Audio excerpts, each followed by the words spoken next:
Hi hello, പ്രീതാസ് വ്ലോഗിലേക്ക് സ്വാഗതം. എല്ലാവരും സുഖമായിരിക്കുന്നു എന്ന് കരുതുന്നു. ഇന്ന് ഞാൻ സൗഹൃദങ്ങളെക്കുറിച്ച് പറയാമെന്ന് കരുതി. ഇപ്പോൾ ഈ സൗഹൃദങ്ങളുടെ ഒരു കൂട്ടായ്മകളുടെ ഒരു കാലമാണല്ലോ. പണ്ട് സ്കൂളിൽ പഠിച്ച കൂട്ടുകാരെല്ലാം കൂടെ ഒരു കൂട്ടായ്മ, അവരുടെ ഒരു ഗ്രൂപ്പ് ഉണ്ടാക്കുക. അതേപോലെ ഇപ്പോൾ പഠിച്ചിറങ്ങുന്ന കുട്ടികൾ, അവർക്ക് ഗ്രൂപ്പ് ഉണ്ടാവുക. അതുപോലെ കുട്ടികൾ തമ്മിൽ അങ്ങോട്ടും ഇങ്ങോട്ടും അവർക്ക് കുറച്ച് ആൾക്കാർക്ക് മാത്രം ഒരു ഫ്രണ്ട്ഷിപ്പ് കൂട്ടായ്മ ഉണ്ടാവുക.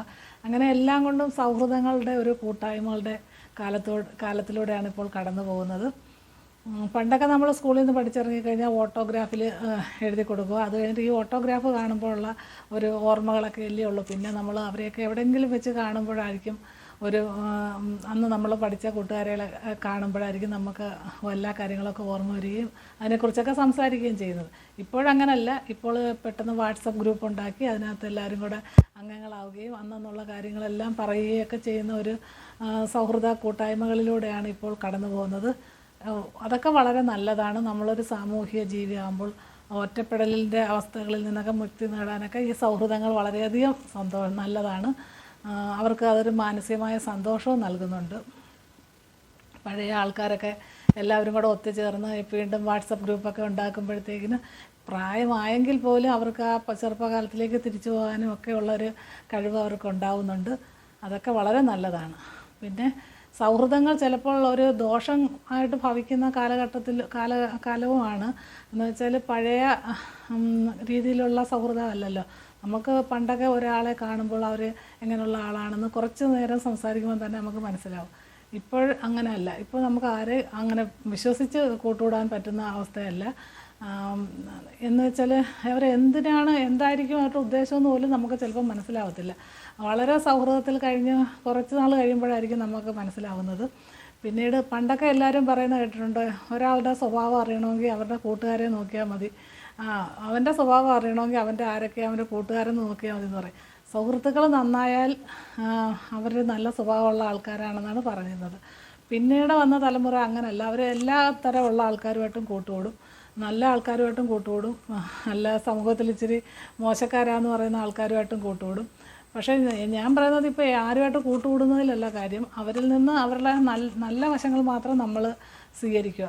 അല്ലാതെ ഇപ്പോൾ സമൂഹത്തിൽ ഇച്ചിരി പിന്നോക്കം നിൽക്കുന്ന ജാതിക്കാരുമായിട്ട് കൂട്ടുകൂടാതിരിക്കുകയോ അല്ലെങ്കിൽ സാമ്പത്തികമായിട്ട് അല്പം പിന്നോട്ട് നിൽക്കുന്നവരുമായിട്ട് കൂട്ടുകൂടാതിരിക്കുക, അങ്ങനെയൊന്നും കുട്ടികൾ ചെയ്യേണ്ട കാര്യമില്ല. ഇപ്പോഴത്തെ കുട്ടികൾക്ക് അങ്ങനെയുള്ള വേർതിരിവുമില്ല. പണ്ടൊക്കെ ചിലപ്പോൾ അങ്ങനെ ഒരു ഗ്രൂപ്പ് ഉണ്ടായിരുന്നു. കുറച്ച് സാമ്പത്തികമായിട്ട് ഉയർന്ന ആൾക്കാർ അവരൊരു ഗ്രൂപ്പ്, സാമ്പത്തികമായിട്ട് പിന്നോക്കം നിൽക്കുന്ന ആൾക്കാരുമായിട്ട് കൂട്ടുകൂടത്തില്ല. അതുപോലെ ജാതിയിലൊക്കെ ഇച്ചിരി താഴ്ന്ന ആൾക്കാരുമായിട്ടൊന്നും കൂട്ടുകൂടാൻ താല്പര്യമില്ലാത്ത ആൾക്കാർ, അങ്ങനെയൊക്കെ പണ്ടൊക്കെ ഞാൻ കണ്ടിട്ടുണ്ട്. പക്ഷേ ഇപ്പോഴത്തെ കുട്ടികൾക്ക് അങ്ങനെ ഒരു വേർതിരിവേ ഇല്ല. അവർക്ക് എല്ലാ കുട്ടികളുമായിട്ട് അവരങ്ങോട്ടും ഇങ്ങോട്ടും വളരെ സൗഹാർദ്ദപരമായിട്ടൊക്കെ അവരെല്ലാം അങ്ങോട്ടും ഇങ്ങോട്ടും എല്ലാം കഴിക്കുന്നതും എടുക്കുന്നതും എല്ലാം അവർക്ക് അതിലൊന്നും ഒരു മടിയുള്ള കുട്ടികളല്ല ഇപ്പോഴത്തെ പുതിയ തലമുറയിൽ. അതൊരു വളരെ നല്ല കാര്യമായിട്ടാണ് എനിക്ക് തോന്നിയിട്ടുള്ളത്. പിന്നെ ഉള്ളതെന്ന് പറഞ്ഞാൽ ഇതുപോലെ ചില കുട്ടികൾക്ക് ചില ശീലങ്ങളൊക്കെ ഉണ്ടല്ലോ, അതിലൊക്കെ ചെന്ന് പെടുമ്പോൾ ഈ ഇച്ചിരി നല്ല സ്വഭാവമായിട്ട് വരുന്ന കുട്ടി അവരുമായിട്ട് കൂട്ടുകൂടി അങ്ങനൊരു ശീലത്തിലോട്ട് പോകുന്നത് ആ സൗഹൃദം അത്ര നല്ലതായിട്ട് തോന്നുന്നില്ല. പക്ഷേ കൂട്ടുകൂടാതിരിക്കണമെന്ന് പറയുന്നില്ല. പക്ഷേ അവരുമായിട്ട് കൂട്ടുകൂടിയാലും അവരുടെ ആ ചീത്ത സ്വഭാവം അവരെ അതിൽ നിന്ന് മാറ്റാൻ ശ്രമിക്കുകയോ അല്ലെങ്കിൽ ഈ കുട്ടികൾ ആ സ്വഭാവം കണ്ടുപഠിക്കാതിരിക്കുകയോ ചെയ്യുക, അത്രയേ പറ്റുള്ളൂ. അല്ലാതെ അവരോട് മിണ്ടാതിരിക്കുകയും അവരെ സമൂഹത്തിൽ ഒറ്റപ്പെടുത്തുന്നതൊന്നും അത്ര നല്ലതല്ല. അതൊക്കെ ഇപ്പോഴത്തെ കുട്ടികൾക്ക് അങ്ങനെ ഒരു പ്രശ്നമുണ്ട്. അതുപോലെ പെൺകുട്ടികളായാലും പല സൗഹൃദത്തിലും ചെന്നപ്പെടും. അതിൽ നല്ല സൗഹൃദം ഏതാ നല്ലതല്ലാത്തത് ഏതാണെന്നുള്ളത് ആ പെൺകുട്ടികളുടെ ആ പ്രായത്തിൽ അവർക്കത് മനസ്സിലാവുന്നില്ല. അത് കഴിഞ്ഞ് കുറച്ച് നാൾ കഴിയുമ്പോഴായിരിക്കും അത് മനസ്സിലായി വരുന്നത്. അപ്പോഴത്തേനും ഒരുപാട് കാര്യങ്ങളൊക്കെ എന്തെങ്കിലുമൊക്കെ ദോഷങ്ങളൊക്കെ സംഭവിച്ചിട്ട് പിന്നെ ഇരുന്ന് വിഷമിച്ചിട്ട് കാര്യമില്ലല്ലോ.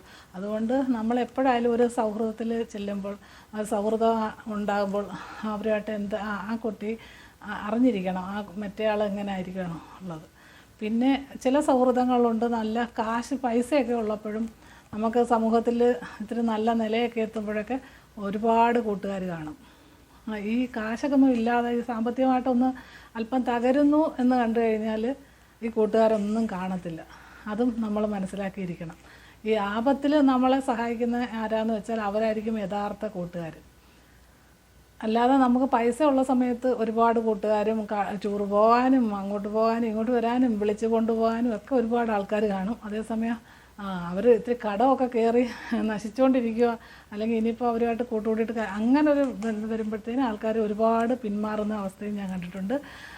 അത് കഴിഞ്ഞിട്ട് നമ്മൾ പിന്നീട് നന്നായിട്ട് വരുമ്പോഴത്തേനും അവർ വീണ്ടും ഒരുമാതിരി നമ്മളോട് സ്നേഹം കാണിക്കാൻ വരികയും ചെയ്യും. അത് അത്ര നല്ല കൂട്ടുകാരായിട്ട് കണക്കാക്കണ്ട എന്ന് പറഞ്ഞ് അവരെ വെറുപ്പിക്കാനും പാടില്ല. അവർക്ക് ചിലപ്പം പൈസ കടം ചോദിക്കുകയും, അതുപോലെ നമ്മൾ ചിലപ്പോൾ നല്ല സുഹൃത്തുക്കളായിരുന്ന സമയത്ത് പൈസ കടം കൊടുത്തെന്ന് വെച്ചു, പിന്നീട് കുറേ നാൾ കഴിഞ്ഞാൽ പൈസ തരാതിരിക്കുമ്പോൾ ഒന്ന് ചോദിച്ചു നോക്കണം. അപ്പോഴറിയാം യഥാർത്ഥ സ്വഭാവം. കടം വാങ്ങിക്കൊണ്ട് പോകാൻ നല്ല ഇതായിരിക്കും, അതേസമയം തിരിച്ചു ചോദിക്കുമ്പോൾ അന്ന് മുതൽ നമ്മൾ ശത്രുക്കളാവും. അത് അങ്ങനെയുണ്ട്. അങ്ങനെ ഈ സൗഹൃദത്തിൽ പല പല കാര്യങ്ങളുണ്ട്. പിന്നീട് അത് വലിയ ശത്രുക്കളായി മാറുകയും പിന്നീട് നമ്മളോട് മിണ്ടാതിരുന്നിട്ടുള്ള ആൾക്കാരൊക്കെ ഉണ്ട്. പൈസ കടം തിരിച്ചു ചോദിച്ചാൽ തിരിച്ച് ചോദിക്കാതിരിക്കുകയാണെങ്കിൽ ഒരു കുഴപ്പമില്ല. അങ്ങനെയുണ്ട്. അങ്ങനെ സുഹൃത്ത് ബന്ധങ്ങളിൽ പലതരം വേർതിരിവുകളും വ്യത്യാസങ്ങളും ഒക്കെ ഉണ്ട്.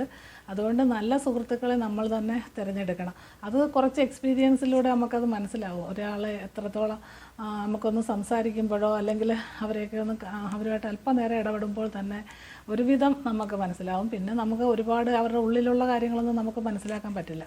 അതേപോലെ കാര്യങ്ങളും തുറന്ന് പറയാൻ കഴിയുന്ന ഒരു സുഹൃത്ത് കാണും. അല്ലെങ്കിൽ ബാക്കിയുള്ള സുഹൃത്തുക്കളോടൊന്നും അങ്ങനെ എല്ലാ കാര്യങ്ങളും നമുക്ക് തുറന്ന് പറയാനും നമ്മളുടെ വിഷമങ്ങളോ സങ്കടങ്ങളോ ഒന്നും നമുക്ക് പറയാൻ പറ്റത്തില്ല.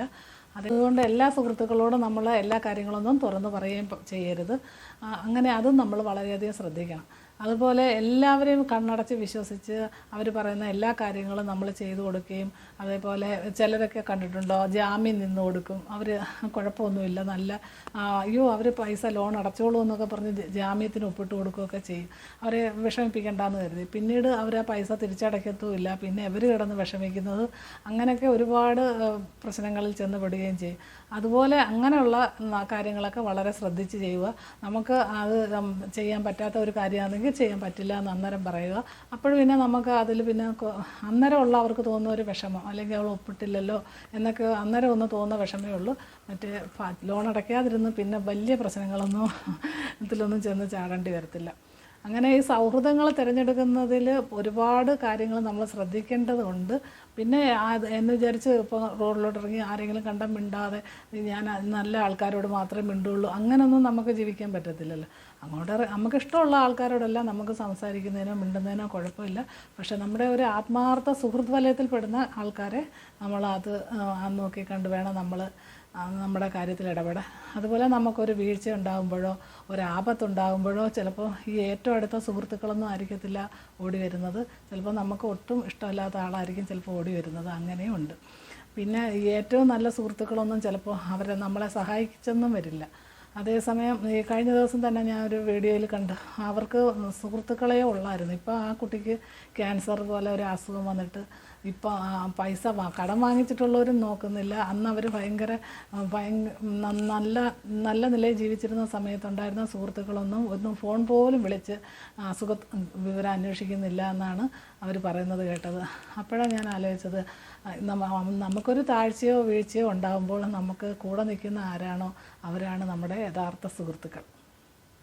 അല്ലാതെ ഒരു വിഷമം ഉണ്ടാകുന്ന സമയത്ത് നമ്മളെ ഒന്നും അന്വേഷിക്കാതിരിക്കുകയും നല്ല സമയങ്ങളിൽ നമ്മുടെ കൂടെ വളരെയധികം ഹാപ്പിയായിട്ട് സ്പെൻഡ് ചെയ്യുകയും ചെയ്യുന്ന ആൾക്കാരൊന്നും അത്ര നല്ല സുഹൃത്തുക്കളായിട്ട് കണക്ക് കൂട്ടണ്ട. പിന്നെ എല്ലാം നമ്മുടെ ജീവിതത്തിൽ എല്ലാം ഉണ്ടാവുമല്ലോ. നല്ല ആൾക്കാരുണ്ട്, അതേപോലെ മോശപ്പെട്ട ആൾക്കാരുണ്ട്. അതൊക്കെ ഒരു ജീവിതത്തിൽ ഉണ്ടാകുന്ന എല്ലാ പ്രതിസന്ധികളെയും നമ്മൾ തരണം ചെയ്യുക. അതിലൊന്നും വലിയ കാര്യമായിട്ട് ആരും വിചാരിക്കേണ്ട കാര്യമില്ല. എങ്കിലും സുഹൃത്തുക്കളെ തിരഞ്ഞെടുക്കുമ്പോഴും അവരുമായിട്ട് കൂട്ടുകൂടുമ്പോഴും നമ്മൾ അതിലുള്ള നല്ല പോസിറ്റീവ് വശങ്ങൾ മാത്രം നമ്മൾ എടുക്കുക. നെഗറ്റീവ് വശങ്ങളെല്ലാം കണ്ടില്ല കേട്ടില്ല എന്ന് കരുതി കളയുക. അതുപോലെ വേറൊരാളുടെ കുറ്റം വന്നിട്ട് നമ്മളോട് പറയുമ്പോഴൊക്കെ കുറച്ച് കേട്ട് നമുക്ക് ഇഷ്ടമല്ല എന്നുണ്ടെങ്കിൽ എനിക്ക് താല്പര്യമില്ല എന്ന് തന്നെ പറഞ്ഞ് ആ വിഷയത്തിൽ നിന്ന് വിടുക. അല്ലാതെ അത് കേട്ടുകൊണ്ടിരുന്ന് പിന്നെ അതൊരു പ്രശ്നമാക്കുക, അങ്ങനെയൊന്നും ചെയ്യാൻ. അതൊക്കെ നോക്കി വേണം നമ്മൾ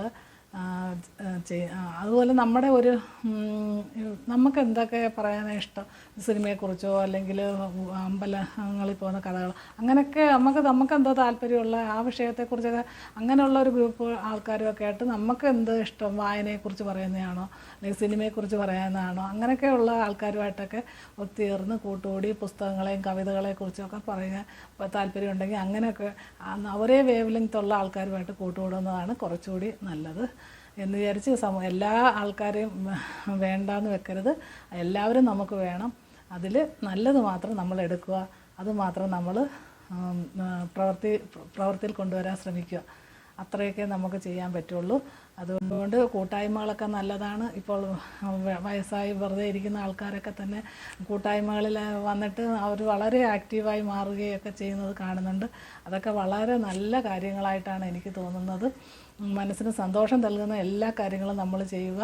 അല്ലാതെ എപ്പോഴും ദുഃഖിച്ച് വിഷമിച്ച് നെഗറ്റീവ് കാര്യങ്ങളും പറഞ്ഞ് ചിന്തിച്ച് അങ്ങനെയൊന്നും ഇരിക്കരുത്.